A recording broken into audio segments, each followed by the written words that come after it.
Welcome to episode 55 of Around the Board, recorded on January 5th, 2025, in the middle of a blizzard.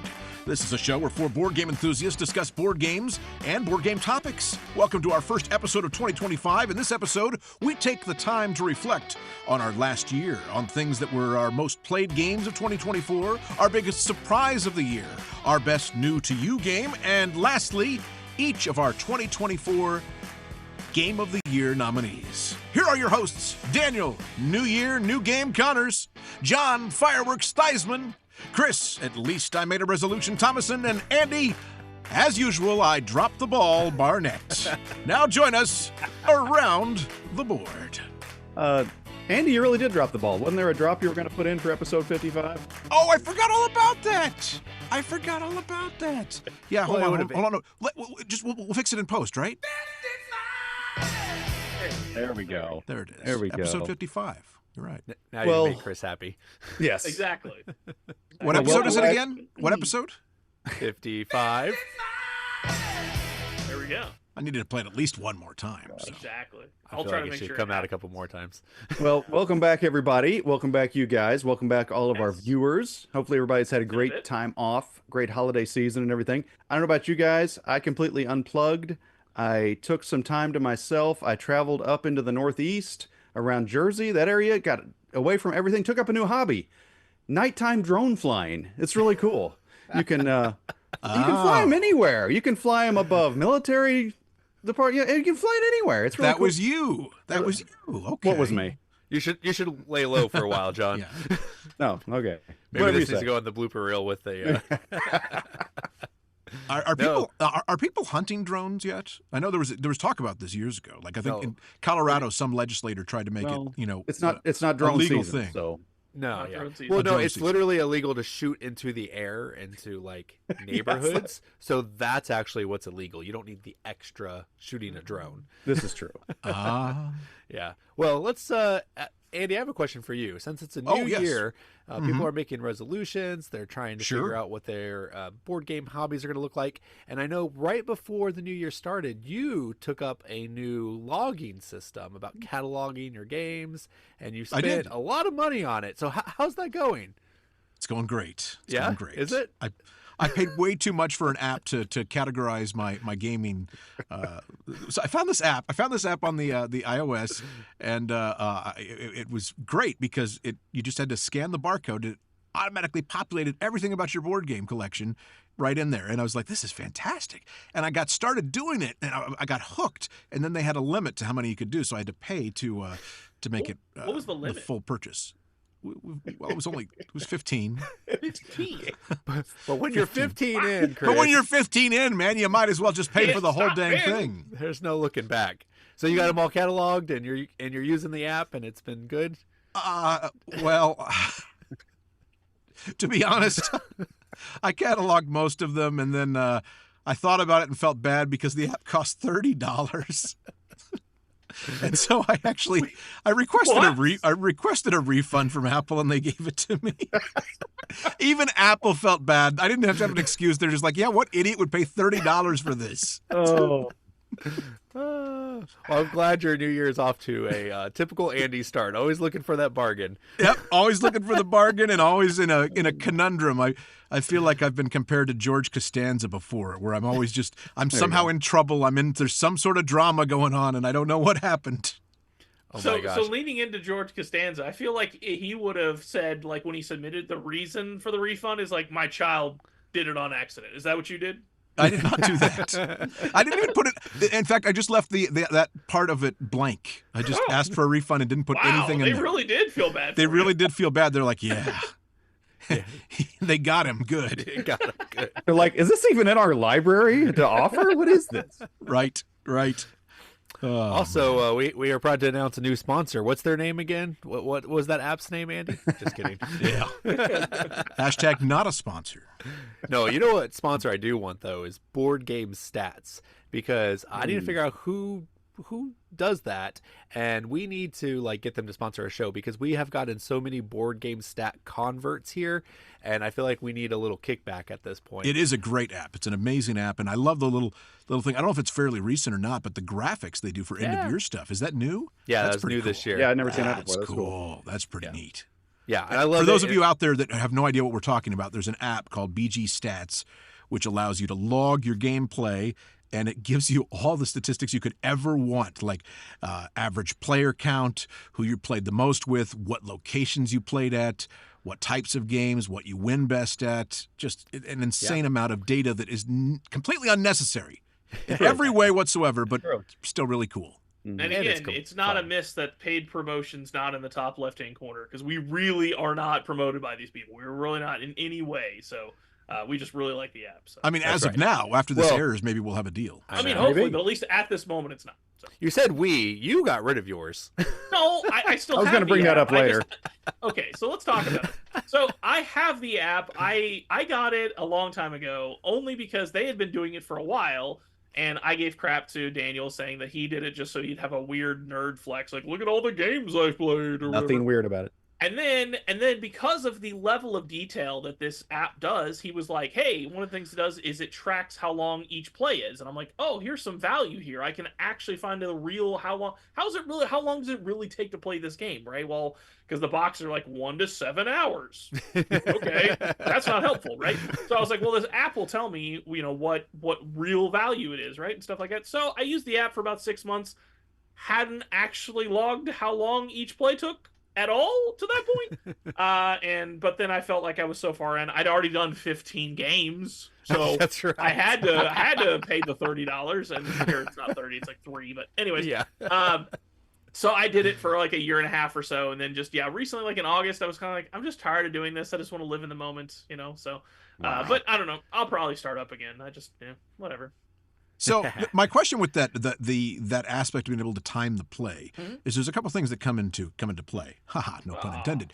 One is, do you record the play as soon as you start teaching it, or as soon as you start playing it? It's a fair question. Personally, and I think we've talked about it on the show before. I actually have never actually done it, which is part of the whole joke in the first place. And it's funny, but I think Daniel does it when he starts teaching it, and which I think is ridiculous. Well, from my negative Nancy viewpoint, I would say yes from the time you start teaching, because we only play a game once, right? So that's part of it. But good point. That's the other thing. That's the other thing is, like, do you time it your very first play? Because that's not really an accurate assessment of the game, because the first time is always going to be slowest. Right. I think it's part of the reason I just stopped time. I didn't ever do the timing in the first place, because we just don't play enough of the same games over and over. Now we're getting closer. Our group's getting better for a lot of reasons, but that's another story. Yeah, we finally broken the Daniel Connors spell. Correct. But so it would be valuable, but I still think it's valuable the first play, and including the teach, because that does add to the overall average. Because you are going to teach it sometimes. Exactly. Right, exactly. This is my caveat with the teach. Only when the game is known well by the teacher. If it's a first time teach out of the book, I don't time that, because it does take a little longer. But if it's a known, the person who's teaching it knows the game really well, I'm going to time the teach, because that is 100% part of the game. Well, here's the other thing that skews things tremendously. What if you forget to start the timer and you're like a couple rounds in? Do you start? You got to guess. Here's one. Here's one. What if we forget to start the show? Ooh. Oh, no. I guess.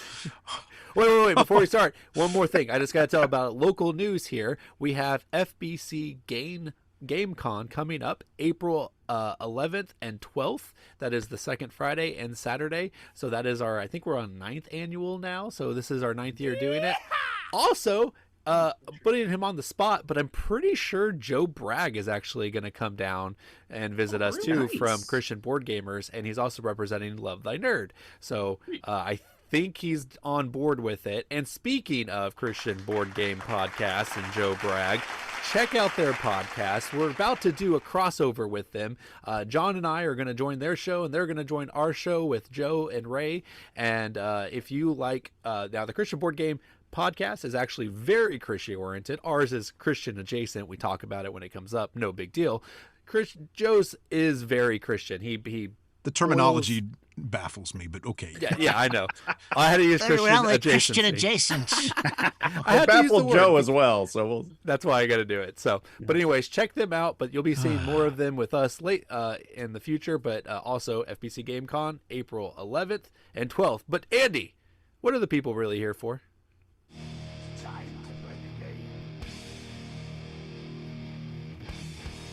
Time to play the game. That's right.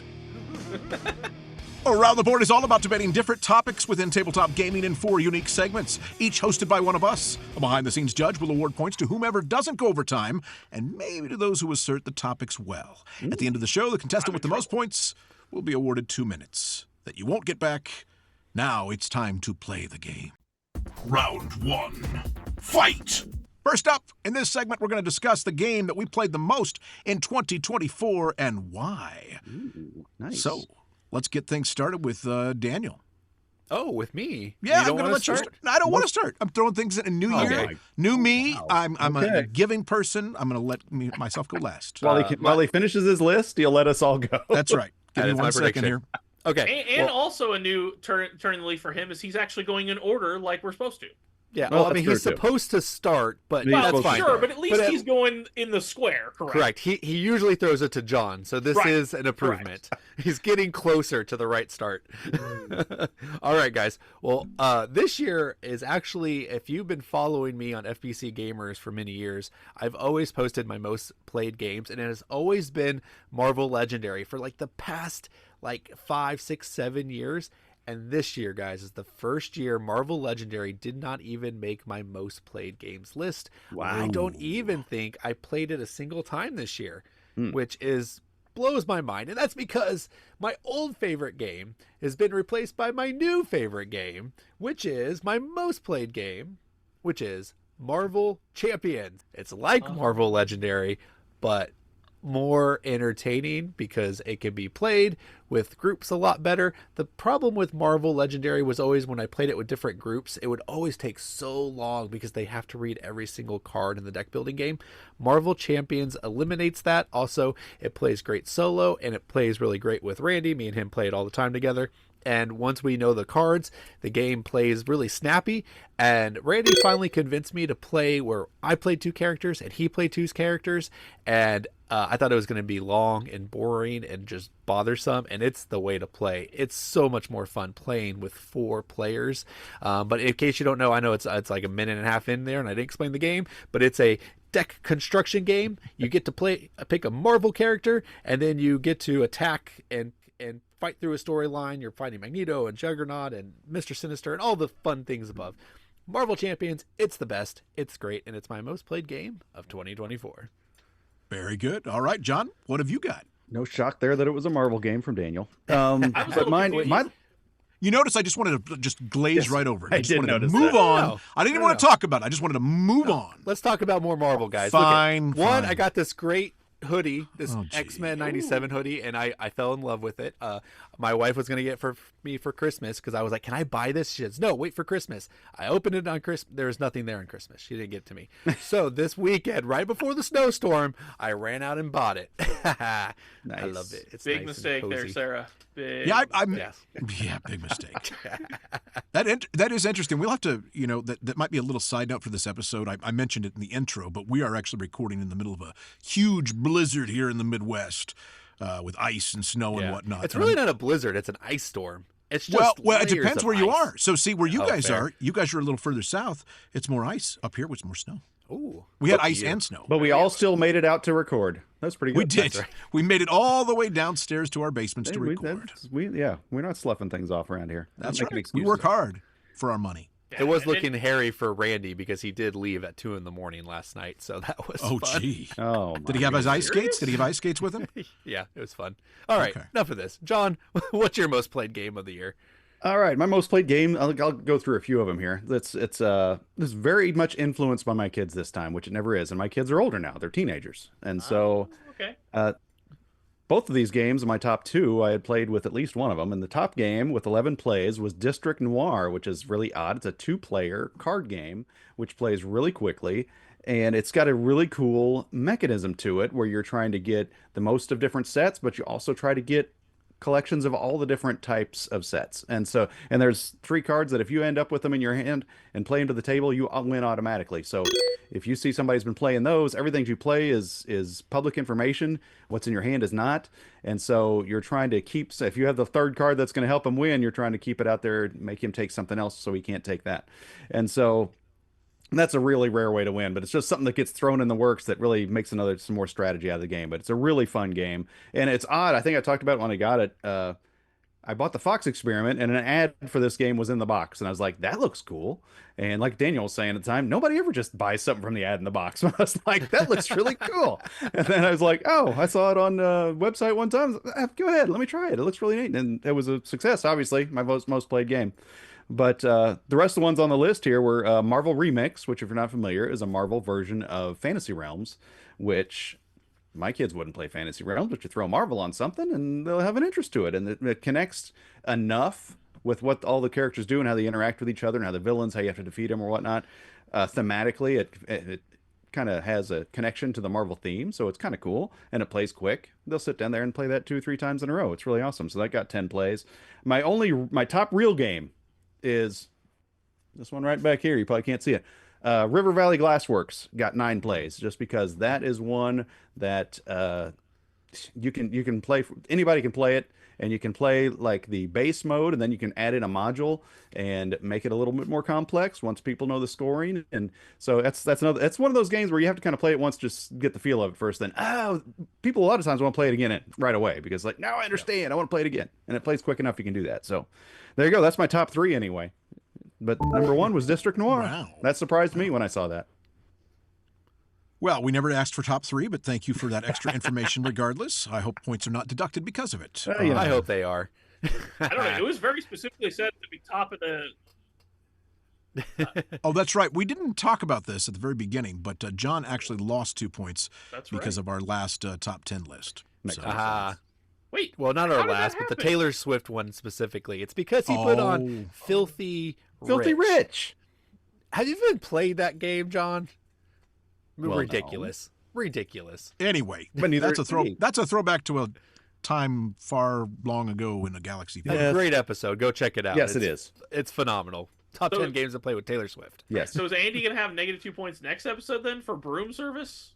We'll see. Well, no, I don't think that's the one that lost. That's not the one that lost. Thank you very much. We're still in contention. Okay. We're going to have to discuss whether it's mine or his. Both? We'll talk about it, though. Chris, maybe.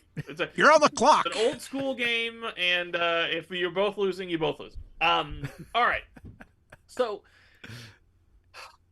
guys, I turned 40 this past year, and I feel it's starting to really set in because I went through all my games and was like, my plays, and I was like, oh yeah, that one's a surprise. I like it, but I don't know why.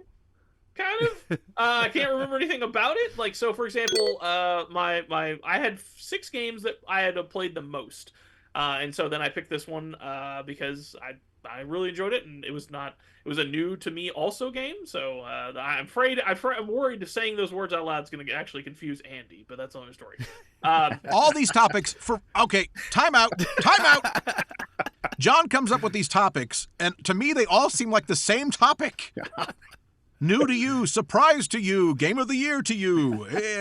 They could all be the same game. Gosh. Anyway, go ahead, Chris. It is possible they could all be the same game, but they're not. Or you can parse them out, right? If you got 4 of them, but that's whatever. I'm getting off track.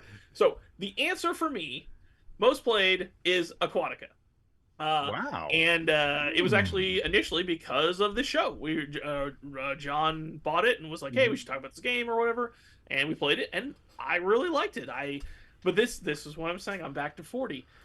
I don't really remember a whole lot of what I do in this game. I know it's like a kind of a deck builder, and I know you kind of buy the cards. Well, but like, John, can you fill in a little bit at the game here? Because again, I got this 40 brain going on. I award you no points, and may God have mercy. And that's fine. I got no problem with that. But I did make within my 2 minutes, so I think I'm the only one so far. So I actually get points, and you guys should. I stopped right on the dot. Thank you very much. That's true. Well, I will speak up to Aquatica real quick. Okay. That's the episode we had Joe Bragg on with Christian Board Gaming. Yes. That's why we reviewed it. But it's a. It was also on the version with Tom Vassell, was it not? Well, we mentioned it, yes. Yeah, it was one of our play shelf trade. That's right.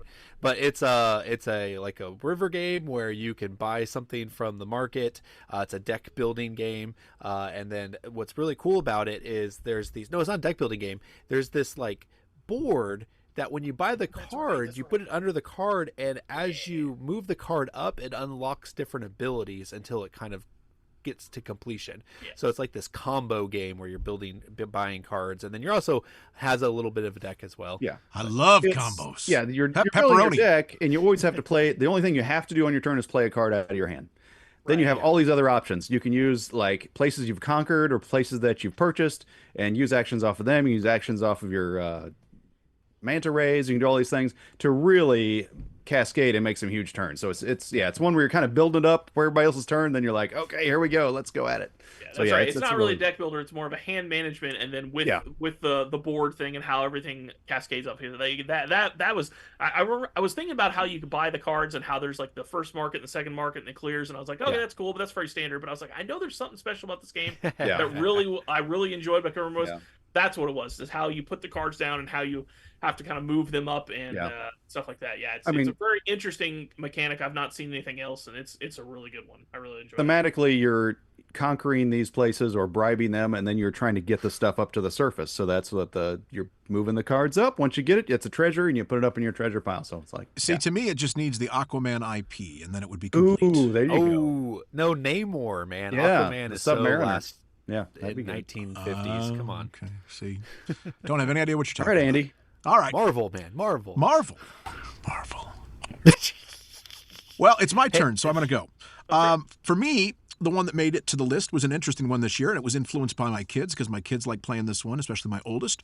And that is the modern rendition of Liar's Dice, Skull. Skull made it to the list and was played quite a bit. And if you haven't played Skull, well, let me tell you a little bit about it. First, it came out in 2011. And listen to these list of awards it got. It was the Golden Geek Best Party Game Award nominee in 2011. It was the Japanese Board Game Prize Voters Selection nominee. It was also Spiel des Jahres Recommended, which obviously means a lot. Means it's in German. And the Spielgut Vanet Hat Jar Family Games 12 years and older winner. Ooh. Oh. Yeah. So that just to give you a little bit of clout, deserves a little clout. It's number 33 on the party game list on BGG, and Skull is basically just a bluffing game. It's a bluffing game like Liar's Dice, and what's so fun about it, though, is if you get the right crew together to play, it is a blast. You're looking for little tells, little mannerisms that people will do. It's ultimate bluffing game, and really had a lot of fun with it. But again, it has to have the right crowd. If you have the wrong crowd, it can fall flat. Is this the Coasters game? It This is is the Coasters game. Yeah, the Coasters Coasters game game. is really good. Like, see, I got my 40 brain on, so I don't know. I don't remember using dice in the game. Is there You don't really use dice in dice. the game? No, you don't. But Liar's Dice is a very similar game. Sure. Yeah, Okay, I love that he okay. said the modern Liar's Dice, where Liar's Dice is an old casino, like a bar game or whatever, and so was Coasters. They're actually very old games that were just then thrown in a box and sold. Oh, okay. I didn't know that. But modern. Yeah, that's fine. No, but Whatever. regardless- Whatever. Yeah, regardless, I think I played Skull, I don't know, first time a couple years ago. It's really good. Like, for what it is, it's a really good game. Well, and it's one of those nice filler games, too, that you can play a lot of. And that's why it made the list as one of the most played games. Right. Very closely followed, by the way, by No Thanks, which is also a filler game. Another No Crocodile this year. That's a shocker. Yeah, I didn't play as much Crokinole as usual this year for some reason. I don't know why. More like a Croca no. Because you took it off that table and put a coffee bar in place. That's true. I moved it. It got moved from the Crokinole area in my basement. So It's a shame. All right. that'll do it. unfortunate. All right. Well, tell us what you think. What was your most played game of the year? We'd love to hear it in the comments, and we'd love to hear what you think about our most played games. And always like and subscribe and follow us because we are desperate for your love. Round 2. Fight! All right. Are you guys ready for the most difficult to understand segment we have ever done on the show, and that is the game that was the biggest surprise to you. I know you might be thinking, how is that different than the game you've played the most or your favorite game? Well, let me tell you how that's different. This is different because this is the game you came into going, oh, there's nothing about this game that excites me. It looks like garbage, or I've heard horrible things about it, or Randy recommended it, any of those things. And all of a sudden you play that game and you're like, hey, that was actually a good time. Maybe not my favorite game ever, but I was expecting this and I got that. That's a big surprise. So this is our surprise game of 2024, not necessarily a 2024 game, just one we played this year. And I will follow the rules, and I'm going to start this. And I am going to start it. Well, thank you, Daniel. I appreciate that. You're welcome. Oh, wait, you're not throwing it to me. I'm sorry. I am not. So my game is Faiyum. Freedom and Freeze. So it was a 2020 game. So Faiyum is a... Did you call him Freedom and Freeze? I called him Friedman and Freeze. Freedom and Freeze. Freedom. How do you say it? I'm bad with names. I thought Friedman. Friedman. Okay, whatever. You said Freedom and. Yeah, who knows? I said Freedom Man. I think he's a superhero. I think we should start referring to his game as Freedom Games. That's right. You remember Freedom Fries? All right. Well, this game... Anyway. So, Ethnos notoriously has this ugly map where Faiyum has this one beat, guys, because it is just this blah map with nothing on it but colors, but on it is seated different resources, and you're picking up those resources and you're building buildings, and you're doing this by simply playing a card down on the table. Where the catch is on this is you have to play another card to pick up those cards, but unlike a lot of games that do this, you could only pick up like an X amount. Like, I think it's based on, I forget what it's based on, but you're only picking up like at the most 6, and you're kind of taking a penalty with that. So as the game progresses, you get more cards to do more actions, and that line of actions becomes longer and longer, and you're always thinking, oh no, when am I going to play that card to pull them all back? So you're thinning out your hand so you don't have an excess in your hand to play, all while trying to get the best action that's come up in the flow. And some might call this a rondelle game. I know I would never call it a rondelle game, but it's definitely a rondelle game in the fact that you are playing actions, you're moving up, and you can't take that action again until you come back around by picking them up. So, Faiyum, it was a good game. Randy also recommended it. Good job, Randy. Well, if you're not calling it a rondelle, nobody is. So don't worry about that. Well, I'm just saying, I've heard some people call it No, that. you haven't. I mean, I've heard it. I've heard it. Rondelle requires a board that you do. John, tell me about your. Well, I will say I was with that. I played Faiyum with you, and that was a surprise that I enjoyed it too. But that's not my surprise of the year because I have more faith in Randy, I guess, than you do. And so it doesn't look like much, but it must be something. How there's a art on the back. It's just a giant printing of one of the images. That's right. We got to pause it real quick. I'm sorry. Start his time again. The best part about Faiyum is there is one piece of art. It is whatever's on the cover, guys. Right. It's on the cards. It's on the back of the board. It is everywhere. There's one piece of art in the entire game. Very impressive. Yes. That's pretty much it. Okay. Sorry, John. Go ahead. That's all right. Sorry to interrupt. I had many nominees for this award, and some people are going to go home without a trophy, and they're going to be devastated. But not again. Ones that I had in there. One of them was Millie Fiore, which I had played with Kelly, a friend of the show, been on the show as a contributor, because this one just looks like the most random action abstract game you can play, and it is. But it is quite entertaining. I was more entertained than I thought I would be. River of Gold is another one, and that's actually a 2024 game. And it wasn't the game I thought it would be. It was actually a lot more fun than I thought it would be. I think Daniel had the opposite reaction, but River of Gold I thought was going to be pretentious and not very fun, but it was actually fun and looks great on the table. District Noir, which was my most played game, was a surprise that it was that good to me, but none of those won. The big winner was taught to me by our good friend, the good father, Kent O'Connell, who... O'Connor. A friend of mine calls him O'Connell all the time, and it slipped in. That he offered to teach at a monthly game night one time, and if he hadn't offered to teach it, I would have never played the game Tapestry, because I had no intentions of ever playing this game, despite the fact Andy recommends it highly, and it just looked like a themeless, long mess. and it has a theme. The theme is very thin, but the come on. the gameplay makes up for it. The gameplay is very good. How you can, and plus with the Tapestry, it's a little misleading, where you Tapestry, you think we got to do everything because it all interlocks together. You don't really have to. You can lean in a direction and kind of shade in another direction and still do really well in this game. You don't have to just, well, I got to do something on this track, then I got to do something on that track, then I got no, you don't have to do that in this game. You can kind of pick and choose your own way you go. You've got different starting whatever it is that gives you an advantage going one way or another. And so that kind of gives you some direction maybe that you can ignore or not. But Tapestry, 2 thumbs up. That was a great game, and that was my biggest surprise. It is a good game. I haven't got it at the table. It is a good game, and it does have a theme, you idiot. I said it has a theme. It's just veiled. It's like it could be anything. It's not veiled. There's different tracks, one for science and one for technology and one for they all work identically. Military. No, they have different rewards. They have different things on the different tracks. It's a Civ game. Right. They have different pictures. And you can start with different civilizations that do different things. It's very thematic.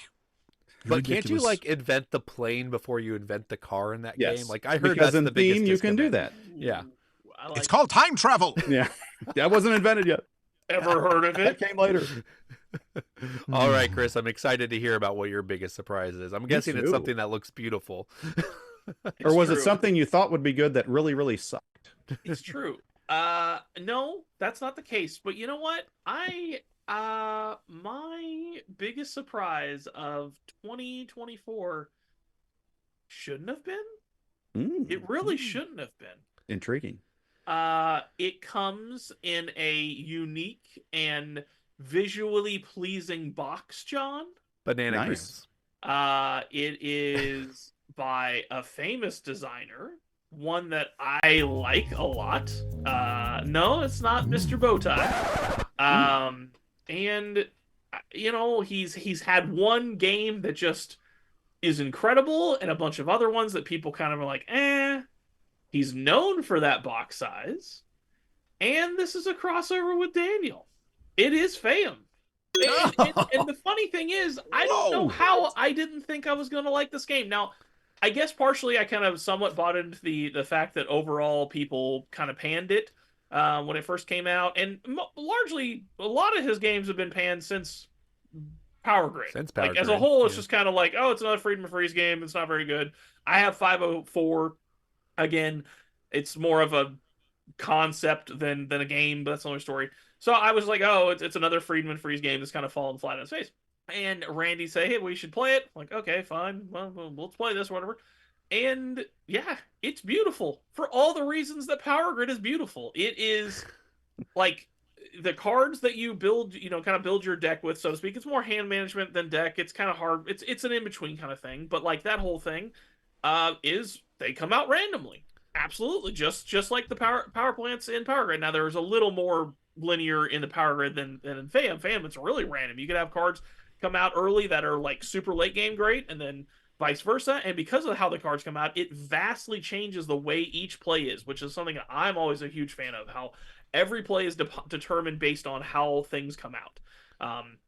But yeah, like that coming out can vastly change the game. It's very largely simple, kind of like Power Grid. Again, Power Grid seems like it's difficult on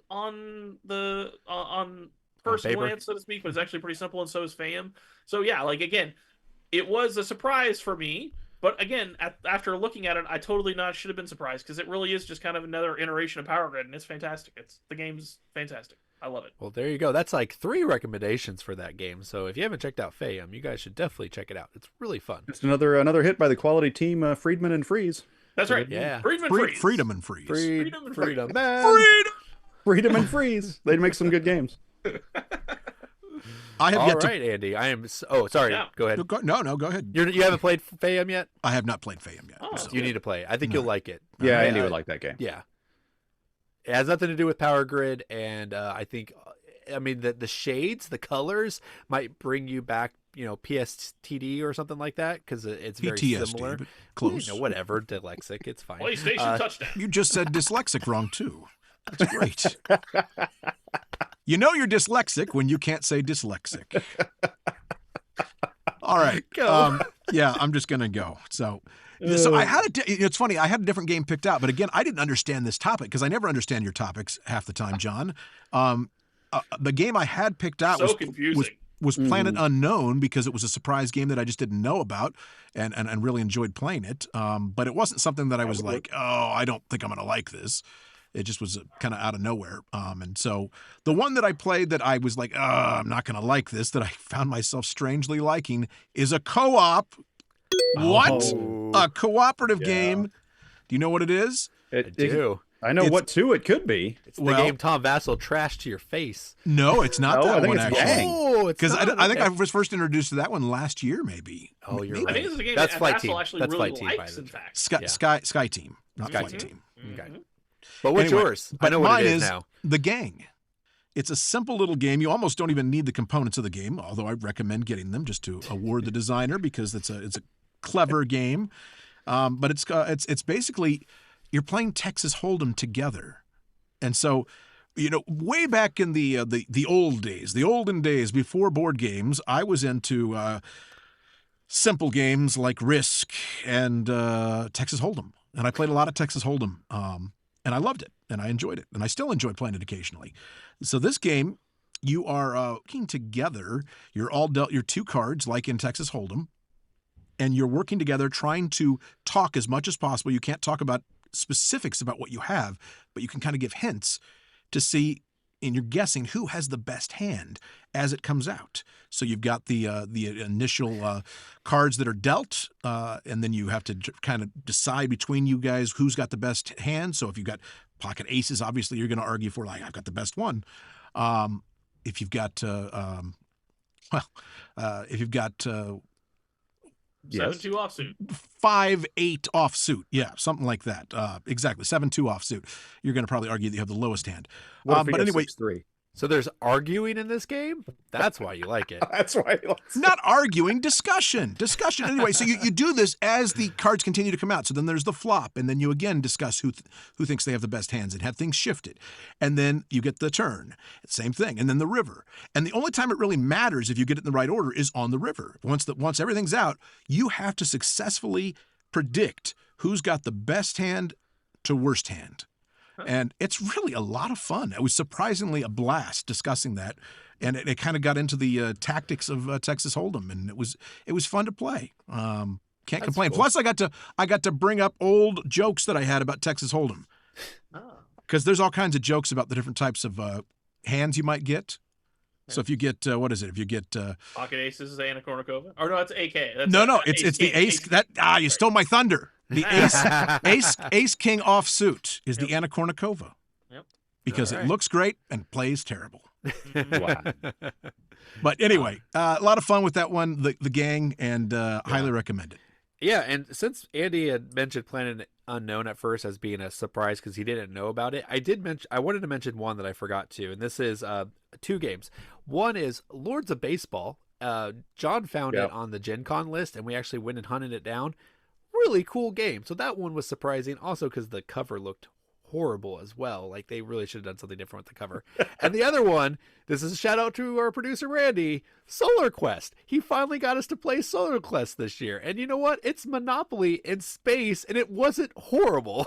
Like it was actually enjoyable to play. Like I don't know if it was still a good game, but it was actually a good time, and I would play it again. So I Solar almost Quest picked that as my surprise for the giggles, but I was like, no, I can't even do that. I got to go with a real game. Oh.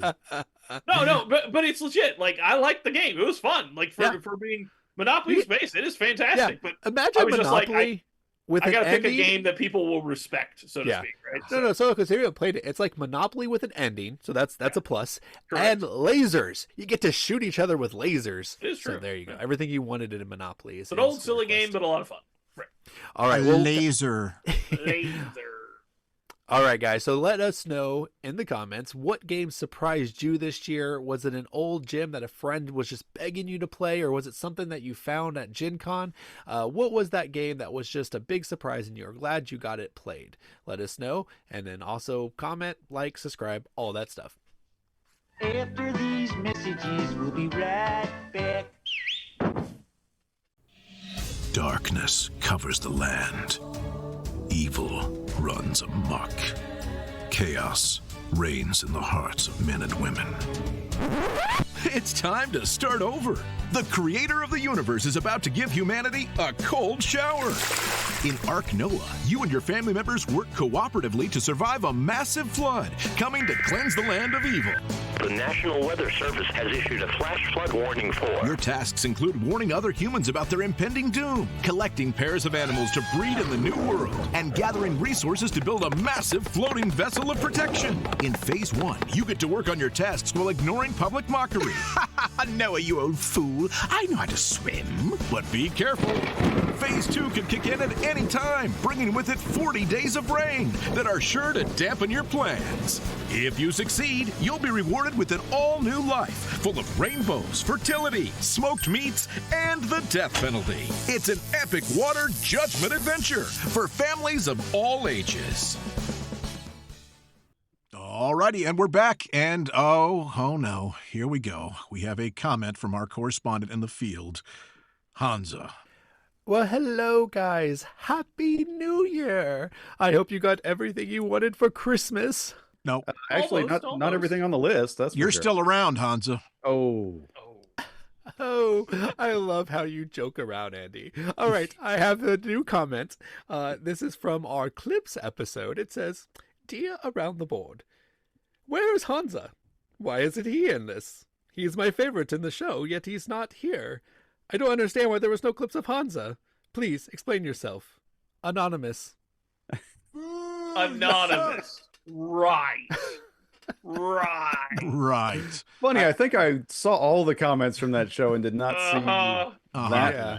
one. I mean, in his defense, we did kind of forget about him. That's okay. I was wondering when you started doing the letters, I was like, why aren't we having Hansa read all these? Oh, gosh, because we don't want everyone to die. Sorry. I'm sorry. My true feelings are very not well hidden. So We're looking into... I've missed Hansa. It was good to see him back. Yeah, I know, exactly. It's good to hear from him. Hopefully we can fix that and have him on more often. So. yeah. You know, there was one time he was an entire guest on the show. Do you guys remember that? I do remember that. Andy doesn't remember that. I'm going to put a note about what episode that was. It was when Andy was gone. He kind of filled in Andy's spot, and he did pretty good. Didn't do too bad. Not too bad at all. Indeed. Speaking of, we got a ratings bump that episode, in fact. Ooh. may have. Guys, speaking of rating bumps, this is a great time to bring this up. Did you say Randy Bumps? I said rating bump. Did I? Thank you. Talking of Randy Bumps. Sounds like a disease. Bumps. We had quite the opposite. As of January 1st, we lost an entire 5 subscribers, guys. That's a big deal for us. And so what I'm assuming is there were 5 people out there who said, my New Year's resolution is to watch less Around the Board. And those people are losers. Don't be like those people. Watch our episodes. Subscribe now so you don't miss anything. You just insulted our former listeners. Yeah, they're former. They're out of here. listen. I have no need for them anymore. Oh, gee. All right. Well, you know what I have no need for? This conversation. Round 3. Fight! That was hurtful, Andy. I'm sorry. No, I agreed with you. And good job on the segues this time. That's true. Oh, yeah. I'm trying to get better. Look at me. Look at me. Resolution. There you go. That's right. All right. Speaking of being new and you know what? Hey, exciting. What episode is this again? There it is. So, you know what I was like? What had me not jump the gun like I was supposed to or get on play is I was actually going back to that initial early on where it talked about our different, Chris, the blah, blah, blah, right? And how it's like, at least I made a resolution.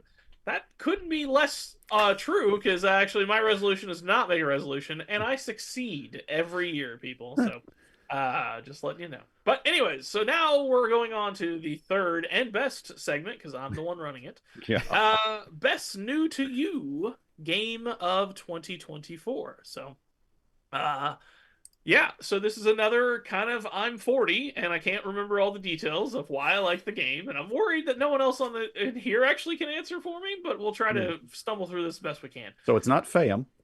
It's not Faiyum. And I'm terrible at even pronouncing the name of this game. Hegemony? Hegemony? Hegemony. Whatever. I can read the area of the part after the colon. Lead your class to victory. I can get that part. You played that, Chris? When did you play that? I played it last year at FBC Con because that's games right. like that are perfect for a con. That's because true. It takes a while to play, but that's not even exactly the reason. It's because of the teach. Like, the teach is like a game itself. And I know that, like, actually scares people off, and I get it. And it would under normal circumstances, right? So this is why I say it's a con game or whatever, like kind of like Twilight Imperium. Now, that one's purely based, well, actually, it's twofold. Based on the teach and how long it takes to play. But, yeah, I played at FBC Con. Someone had it there that knew the game, and she taught it well.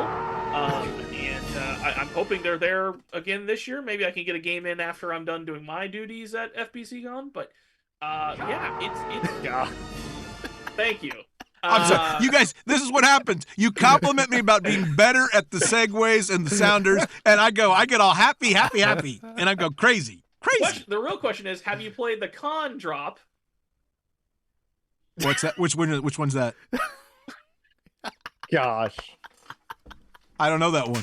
What are you talking about? Like, what? This is the big... Oh my gosh, whatever. Have you played the con drop 55 times this episode? There we go. There was the big kaboom. There we go.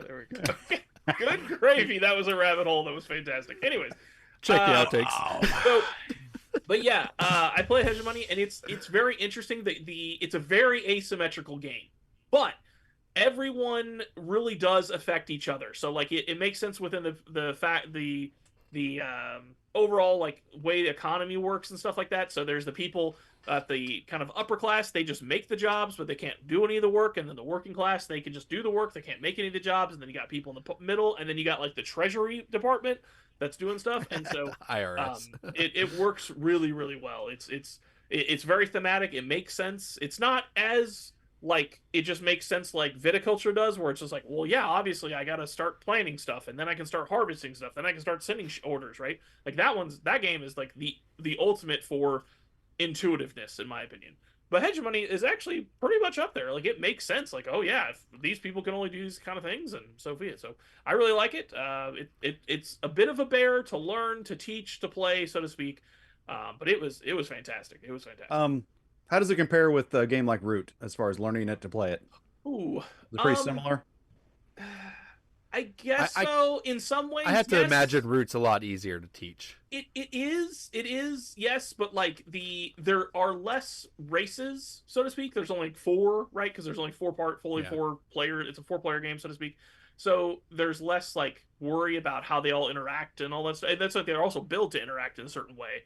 Well, I guess Root kind of is, but, but yeah, there's a little more teach, a little more depth to it, but it feels more intuitive still than Root does. So is Hegemony close to that asymmetrical game we played last year at WTF Con? I don't know which game that is. Sidereal Confluence. Sidereal Confluence. Oh, Sidereal Confluence. That was the year before, wasn't it? Completely different game. Yeah, it plays completely different. Okay, cool. Well, I'm glad I listened. All right, Andy. Oh, fine. My turn. I think I lost my points. I think we may have gone over in that segment. Just a bit. Just a bit. Okay, so mine were a couple of old ones. Well, not old, but older, that are well-known games, I guess, but I just had never played them, and they are...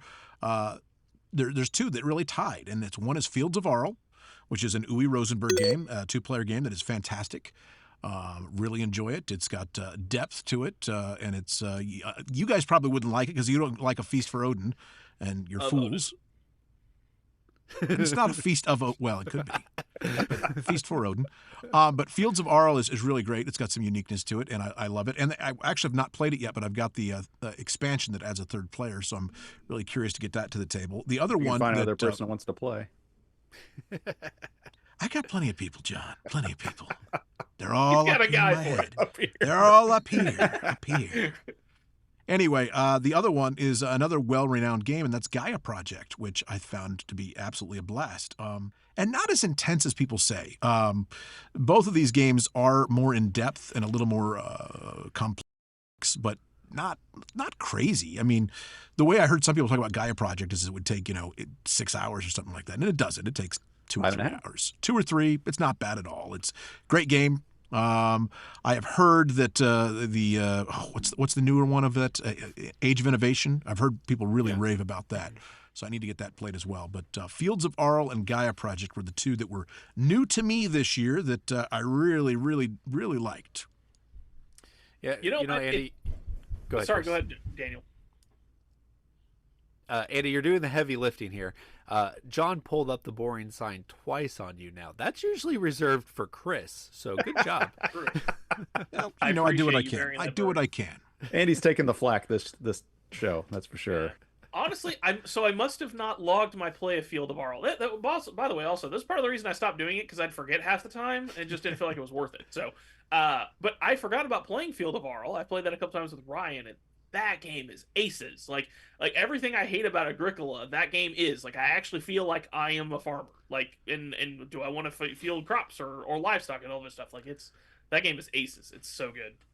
That baffles me that you don't like Agricola still too, because I just played that the other night and it's a theme thing. It's like it's the ultimate John take. Like, I just don't feel like I'm farming in that game. I feel like I'm just trying to survive. It's a survival game, not a farming game.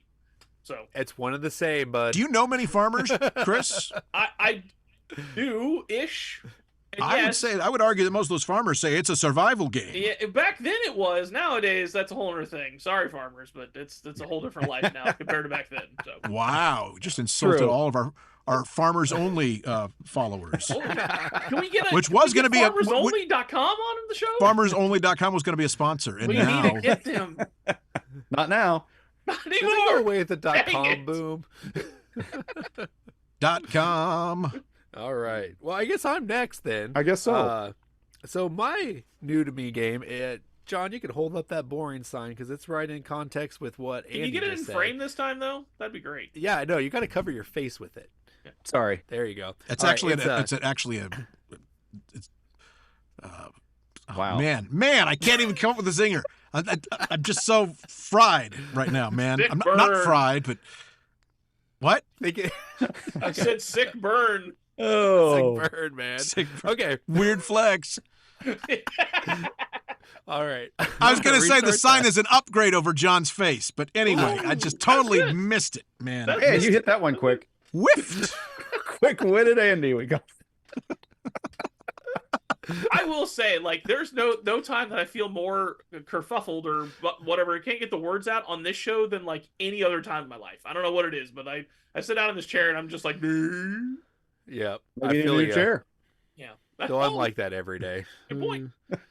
Chair's fun. All right, what's your boring game of the year, there, Daniel? My boring game of the year. It's the best new game to me, and that is Clans of Caledonia. Oh, God. It is it's a good one. It is not an UA game, but it feels like an UA game. There you go, John. You got it in shot. Thank you.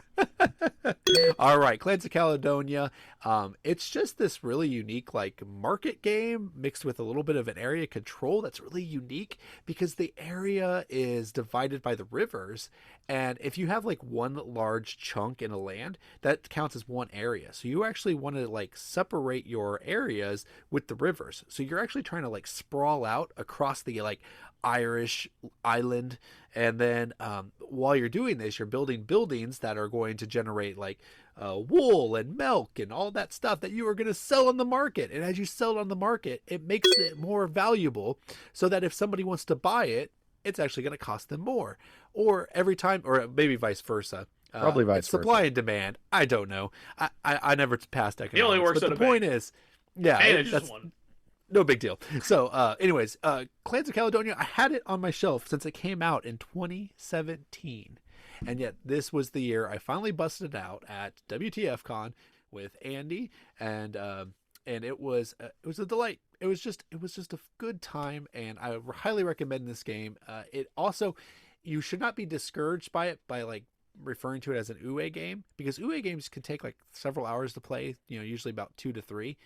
Clans takes like an hour to 2 hours. It plays so quickly, so nicely. Everything about it is just aces. So that's Clans of Caledonia is my favorite game, new to me game this year.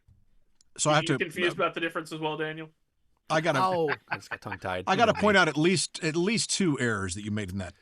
Please. That statement there. First of all, you said it was Ireland. It's Scotland. So you insulted an entire people group. Sorry. And second, it doesn't play that fast. It actually is a lengthy game still, but it's great. I won't argue against it, but I don't think it plays fast. 45 minutes. I'm going to look at my board game stats as you John can look continues, at it and see. I will correct it after his time is over. So, all right. Thank you. Also, are you sure it's Scottish? Are you sure it's not Irish, or at least used to be Irish and is now Scottish? I think it used to be Irish. That's probably what it was. It's a mid to heavy economic game set in 19th century Scotland. Boom. Okay. I brought Thank that up, you. and I appreciate the point, Randy. That was actually a joke, an inside joke about Randy, who for a long time. Oh, that's Irish. right. Yeah, That's you didn't get that? right. Sometimes that's you a ve- think that's a ve- something's Irish. Sometimes and we it's not. have things that are very inside jokes that are mentioned on this show. Correct. Our friend Randy thought for the longest time he was Irish, and it turns out he's Well, he was Scottish. told he was. So it's He was fine. told. Yeah, He just assumed thought because it. he had red hair. And he's giveaway. very white. And now he wears that "Kiss Me, I'm Scottish" shirt all the time. All right, John. Oh, I found it since you guys prolonged long enough. Okay, An what do you got? average game is 2.5 hours. Oh, So- there you go. You said, "Oh, it's only an hour." Ah, It feels like an hour. And most of those games were with Andy, so there's Andy time in there. No, that's true. Anytime. I gotta give that game another go. Everyone raves you about really it. don't. The one time I played it, I was really tired and I really didn't have a good time. It was just so the game. I need to give it another go. John, it's I a will- great game. I You're was crazy. wide awake and I'm I got not really kidding. tired playing that game. I'm Such a not- great game. Such a good game. Everyone that likes it, I value their opinion. Sans Andy, but the Low blow.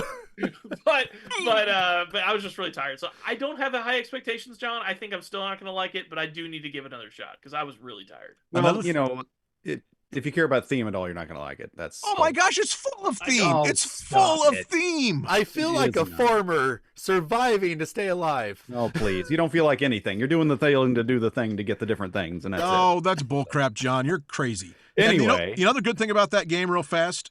It fits in a very tiny little box. It is a Very box. small. Very It is. con- For what it condensed. is, it fits in a small box. That's right. All right, it. Yeah, John. you done talking about that garbage? All right. Yeah, get so some points on the board. I started out with -2, so I don't have much help. Scoreboard. Good luck.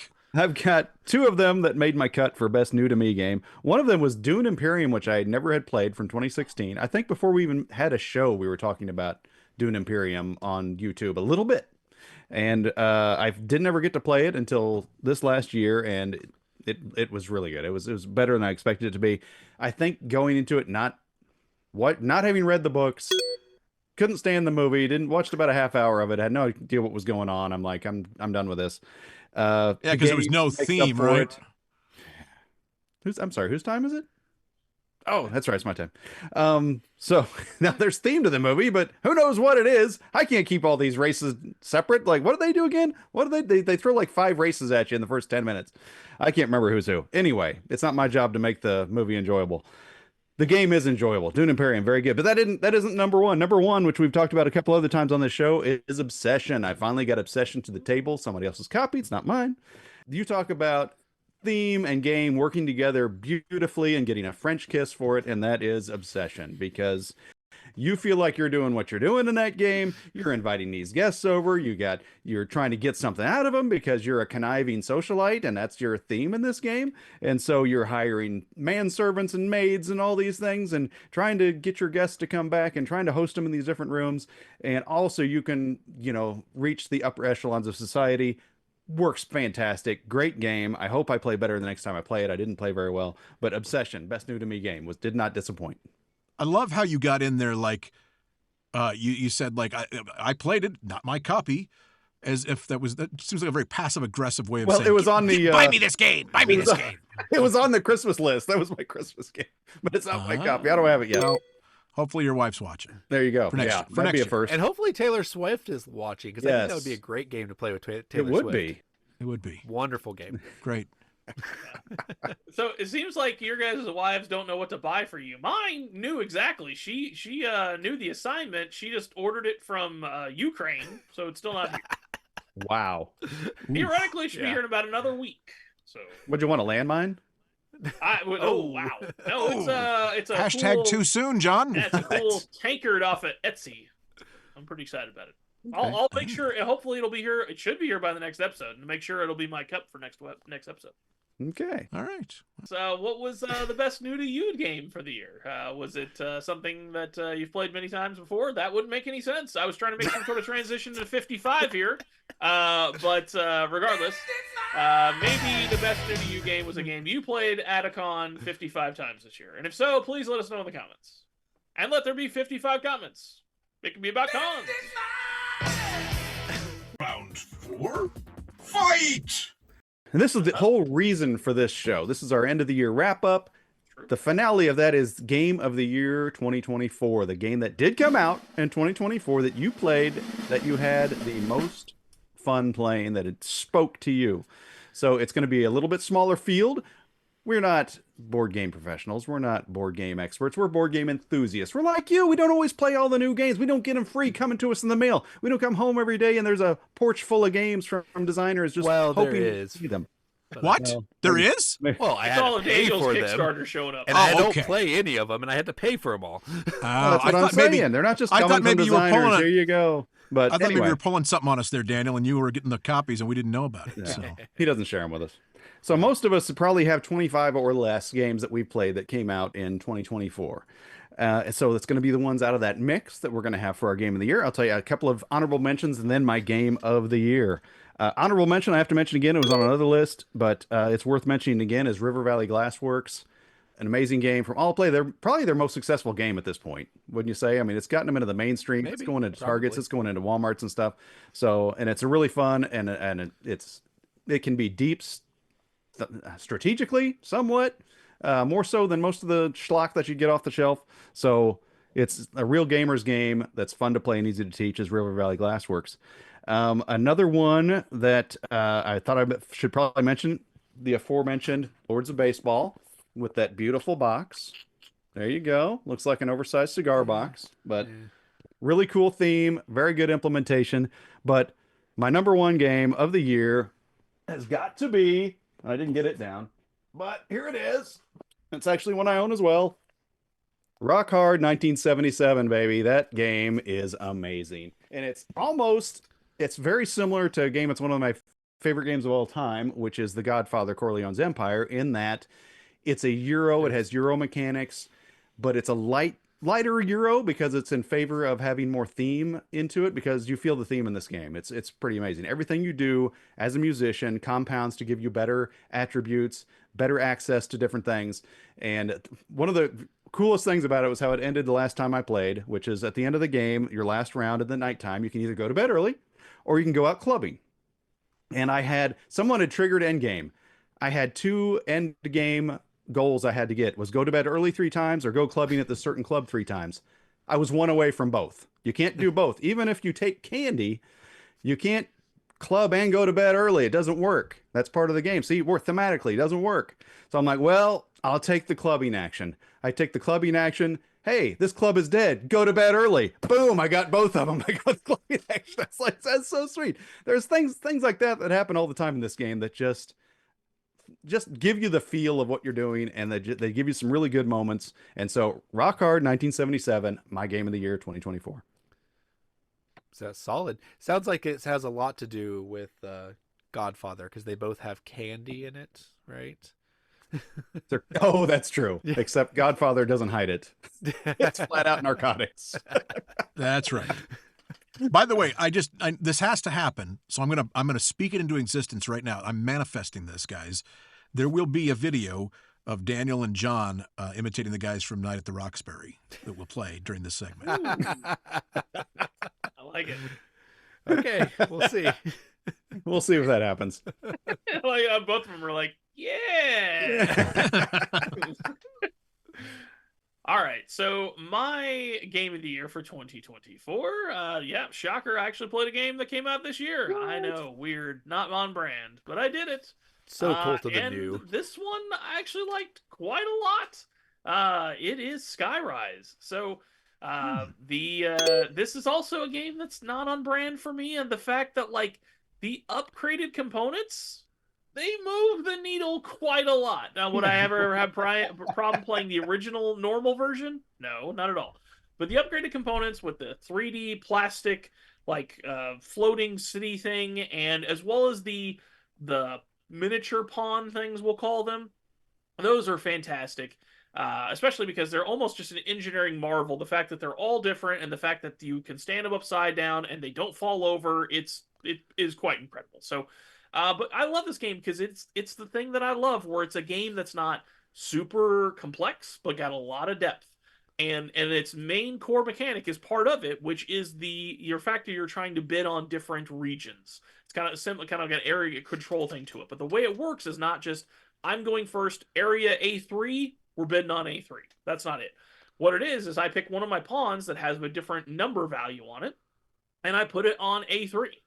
Then if someone outbids me, or if no one outbids me, I get A3. That's fine. But if someone outbids me, they choose now to put something on any of the other regions around A3 with a pawn of their color, obviously, and a higher number.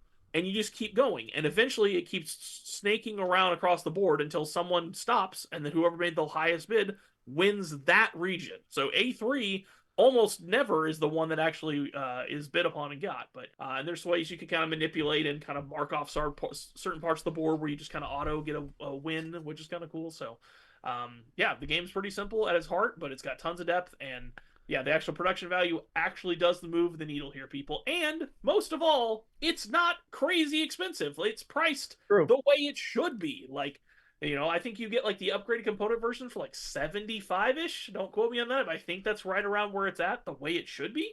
The base game should be 40 and the upgrade should be 75, not 300 for the base game, Kickstarters.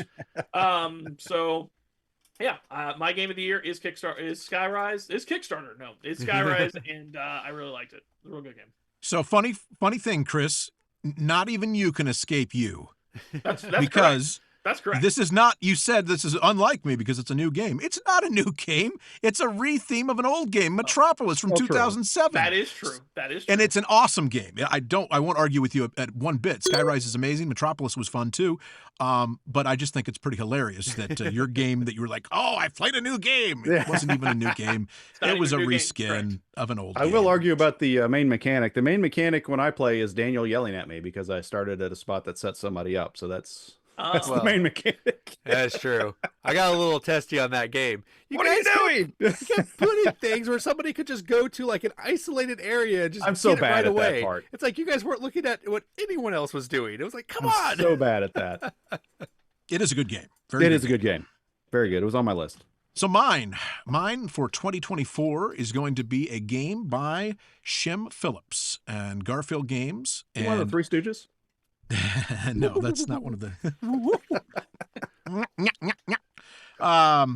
No, Shem Phillips, known for Raiders of the North Sea and that whole genre of games. This game is Christian adjacent. That's right. Oh, I think I know what it is. If you will.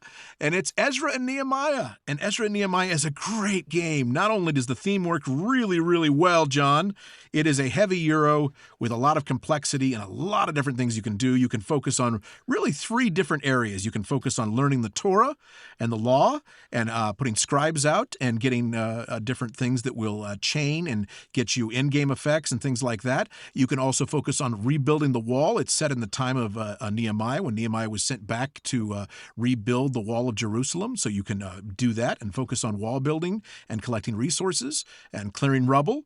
And then you can also go into the temple itself and help rebuild the temple and make sacrifices to move up on the holiness track. It's not called the holiness track, but tabernacle track. Anyway, as we were playing the game, the last time I played with my buddy Tyler, and he got really far up on that track, and I just kept giving him trouble. I said, well, aren't you so holy? You're such a good Jew. And because he was, because he was making sacrifices and he was doing things the right way. And it's a blast. It's a lot of fun game, very complex, but it's really cool. You get to, there's things like if you put guys in the temple, they're called Levites, like priests, and you put them in the temple, you don't have to feed them anymore because the temple take care of them, which is cool. And then the scribes, it just really works really well. And actually, it's got all kinds of scripture all over the game too, which is kind of interesting and cool too. So it's thematically, it works really well. It's got some history to it. You can use it as a homeschool education game if you'd like, or a church game. Anyway, Ezra and Nehemiah, fantastic worker placement. All right. Yeah, We have to break that up the next Andy. Vacation Bible School with the 5-year-old. Absolutely. That's kind of vacation Bible school I'd go to this day. You gonna be running that at VBS this year? Yeah. BG. Can we start a BG VBS? Ooh, there you go. No, that's a great game. It's actually the first Shem Phillips game in a long time that's spoken to me. I really liked Raiders of the North Sea. His other games I'd played in between this and Ezra and Nehemiah have been like, meh, for me. It's been fine. Like, I could see the genius of this guy, but that one was really solid. I loved the depth to it. Only disappointment I had for its historical accuracy was that Nehemiah, they had to build the wall with one hand because they had a sword and a shield in the other because they were always being prepared for an attack. And there was nothing in the game that had that mechanic in there. So I was a little disappointed. I kind of wanted to build the wall with one hand. But it's okay. It's okay. Maybe that's in the sequel. Maybe. There you go. Or the expansion. The expansion. Daniel, what you got for your game of the year, buddy? I know you probably had the biggest field to choose from of all of us. Oh my goodness. So I get the reputation of being Cult of the New in this group because I really love the hobby and I love to see what's coming out, but I honestly don't play a lot of brand new games. This year, probably because I went to Gen Con, it actually changed a lot and I got a good number played this year, and I was very happy with that. But the one that came up to the top, and as soon as we said, what was your favorite game of 2024, this one came to my head immediately. I knew this one had to be it, and that is Slay the Spire. This game, guys, I cannot emphasize how impressive this game is. It is Slay the Spire was originally a computer game that felt like a board game, so they finally made the board game. And a lot of video games to board game adaptations just don't work very well. This one, they found the secret formula because this game takes Slay the Spire from the computer and puts it onto your table and changes it just enough that it makes it feel like you are playing yet a different game. Slay the Spire on the computer is a solo game, a deck building game where you fight a monster, and then after you fight the monster, you add a new card to your deck. So the whole idea is to get to the final stage as you are building this deck. After every monster, your health carries over from one battle to the next. So that is exactly what the tabletop game is, except they made it cooperative. And the way it works, it's just really hard to explain how impressive this is unless you have played both versions of this.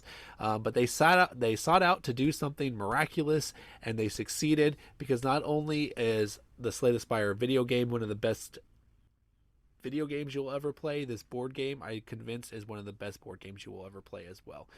It is top notch. Love Slay the Spire, and the company, sorry, I can't credit them. They knocked it out of the park. It was beautiful. So it sounds interesting as long as it's not a co-op. Oh, it's 100% a co-op. Oh, no. Yeah. But you know what, Andy? Go ahead and play it on the computer. Actually, I think you would love it on the computer. It's a roguelike game, so the map generates differently every time, and you never know which villain you're going to fight. But it's just this really robust deck builder, and you play 4 different characters. All 4 characters have unique cards to them, so they build completely different.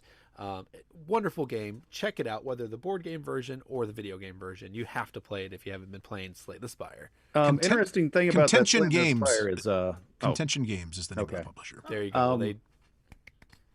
That was on Daniel's list of games he was looking forward to this year, if you'll remember, way back last year's episode. And Chris said, that's going to suck because you're taking a 30-minute action, or a 5-minute action in a game is going to be 30 minutes or more on a game. I remember this was a conversation. And but Daniel, hey, you ended up liking it. There you go. And I played it with Daniel one time, and that was probably enough. And it's for what it is. It's not bad. But so if you really like that kind of game, you're gonna love it. That's just not my kind of game. But yeah, so it is fantastic. But I am still valid, and I'm validating the fact that it does just take longer because you're playing with other people, and it is manual, right, and not digital, not automatically doing a bunch of stuff for you. So yes, a 5-minute action does take 30 minutes. That's a little extreme, but it is still true.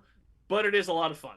Yeah, and you gotta admit, it is smooth. And if you've played the computer game before, like I did for a long time, and hadn't played it in a long time, and then you play the board game, you're gonna be back on the sauce. And is that right? Been on the sauce pretty hard since playing the board game. That's funny. Yeah, I even have it on my phone now. It's bad. It's bad. Oh, that's funny. Okay, cool.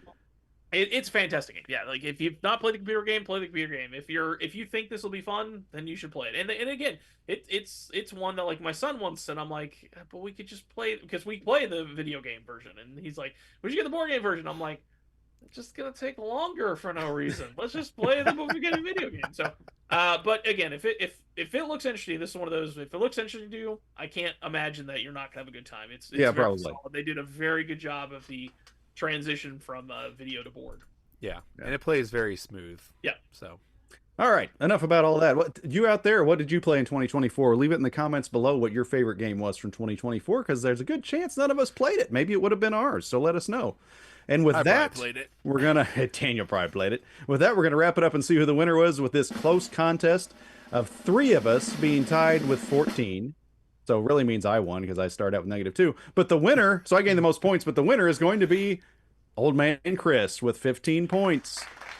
Go, Chris. What you got for us, buddy? Well, I wasn't ready for this. I didn't expect this. So I think the true answer is I was a little misleading for the betterment of the show. As a little misleading of what my most played and game of the year. Well, I guess it can be game of the year, but most played was definitely not actually not actually a board game. It was a role playing. So role playing is definitely something that I really have started. It's been a whole journey for me for a long time, especially from 2019 forward. Before that, we played a lot of 5e, and I eventually kind of fell down the rabbit hole of role playing with the old school Renaissance OSR, and found a game called Dungeon Core Classics. I've talked about it many times on this show before. I really, really like it. But the reality is, this is just the game that made me see the Matrix. The truth is, as anyone should, when you play a role-playing game, you shouldn't just play by the book. You need to adjust it based on your taste, based on the player's taste, your table, and all those things. So in reality, what I run these days is probably 60% this book and 40% my own brain. And based on what I think the group's going to do. And if I'd have known this was going to happen, I would have got the whole stack of books that I got this year for Christmas. I didn't get a single board game, but I got a whole bunch of books. Because the thing is, every role-playing book is system agnostic, people. You can pull out a little piece here and a little piece there and a little piece there to make your game better. So that's technically my most played game of the year is actually role-play, and specifically Dungeon Call Classics. But in reality, it's more Chris Call Classics at this point, because it's a very homebrewed version. So I love it, and yeah, you should check out role-playing. And for those that are in the Kansas City area, it's still in the preliminary areas, but there may be something going on that I'm doing at FBC Con. So oh, nice. I have to talk things through with Daniel and Randy and get some details set up, but I'm hoping it to be something that everyone can be part of, if that makes sense. So. Well, cool. Sounds like a waste of time. I mean, I understand why you would think that. That is on brand. Yeah, it is for me. So. Well, thank you for that, Chris. Good job winning this time. And then I think we've got some Board Game Geek stock ticker updates there. Daniel or Andy, you want to go through those real quick? Some people. Oh, yes. Let's get right to it. Here we go, ladies and gentlemen. Back to the Board Game stock ticker. Stock up, stock down from 8/16/24 through 1/5/25. Start of the year, we have Dune Imperium Uprising up from up from 61 to 17. Quite the rise there for Dune Imperium Uprising. Sky Team is up from 81 to 42. Age of Innovation 93 to 74. We talked about it earlier in the show, a successor to the Terra Mystica and Gaia Project world. And Tzolk'in is down, unfortunately, from 65 to 60. Oathsworn into the Deepwood is down. No, it's up. I take that back. It's up. It's up from 59 to 65. And that, ladies and gentlemen, is the latest from the Board Game stock ticker. Now, what about relegation? Well, I'm looking forward to the definition of relegation. Yeah, it's been a little while since we've done Board Game Relegation here at the Board Game Geek Premier League. Yeah, let's go through it. So Innis, like it's been doing for a while, popping in, popping out, just kind of right there on the edge. Right now is out. So is the Crypto. It's also been kind of right there on the bubble. And Tainted Grail, The Fall of Avalon is also out. So And Wingspan Asia got up onto the list right before Christmas, but since then it's also even fallen off. So a lot of movement there on the bubble, and then some players that have moved up and that were not on there now. It's Clank Catacombs now at 83. All right. Revive 2022 is at 93, and Scout has that 99 spot. So Revive is a good game. Scout's a good game. Masses. Yeah, Revive is a quality game. I actually picked that one up for Christmas. Really good, really good. I have not played Scout yet, but I've heard people rave about it. Yeah, I need to get it played with how much people rave about it. Exactly. It's like Bonanza. It has the hands where you can't rearrange the hands. Yeah. So is there anything else you do in the game? Well, unlike Bonanza? Yes, there is. I've never played it before. I think it's a lot different than Bonanza, but it has the mechanic of you can't rearrange your hands. And I love that Clank Catacombs is up there. Clank Catacombs, the best Clank out there. I've been wanting to play the Legacy version for a while. The Legacies are good too. Well, real quick about Scout. Definitely better than Broom Service. Just if you want to know kind of what it's about. So you have to play like a run on your turn. Like say you play 4 threes. The next person, if they can't beat that, they can take one of your cards and give you a point for the end of the game. And if it goes all the way around the table with people taking from it, not beating it, and you still get it, then you get all the points that are out there too. So it's like, yeah, it's you want to play something nobody can beat, ideally. But well, John, that's enough of the runs. Yes, that is enough of the runs. We want to thank all of our wonderful viewers out there. Remember to tap those like and subscribe buttons. Also, be sure to join our Facebook group Around the Board and like and subscribe on our YouTube channel. You can also check us out on various podcast sources.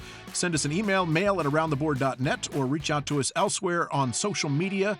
And guys, happy 2025. We'll have our predictions about the new year coming up in our next episode. That's correct. Stay tuned for that. And happy board gaming, everyone. We'll see you next time around the board. Around the board. See ya. So here's like the inaugural module for Dungeon Crawl Passage Sailors on the Starless Sea. Everyone's a huge fan of it. There's that beautiful box again. Look at that guy with a single eye, a giant flail. Look at how terrified the adventurers are. They're not gods.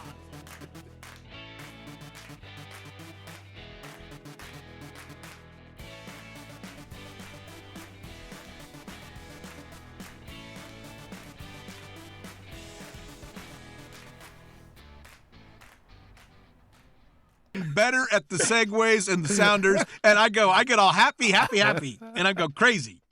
The real question is, have you played the con drop? What's that? Which one's that? Gosh, I don't know that one. What are you talking about? Like, what? This is the big. Oh my gosh! Whatever. Have you played the con drop? There it is. 55 we just played times it. I don't think episode. you realized it, Chris, because you were talking, but we played it about 10 times over. He was asking you a question, Andy. I was going back to it. But okay, here you still missed the payoff, John, Andy. Have you played the con drop? Okay, play it. Con. Oh, you want me to play it now? Is that what you're saying? Oh, okay. We'll fix all this in post. 55 times. I'm trolling you, Chris. Wow. I'm trolling you, as I am Wayne. You still missed the payoff. You're still missing the point, Andy, because you talk. Oh no! Just play your thing and listen. Okay, let's do this again. Let's try it all over again. All right, Chris, go for it. Have you played the con drop? 55 times this episode. There we go. There was the big kaboom. There we go. Okay.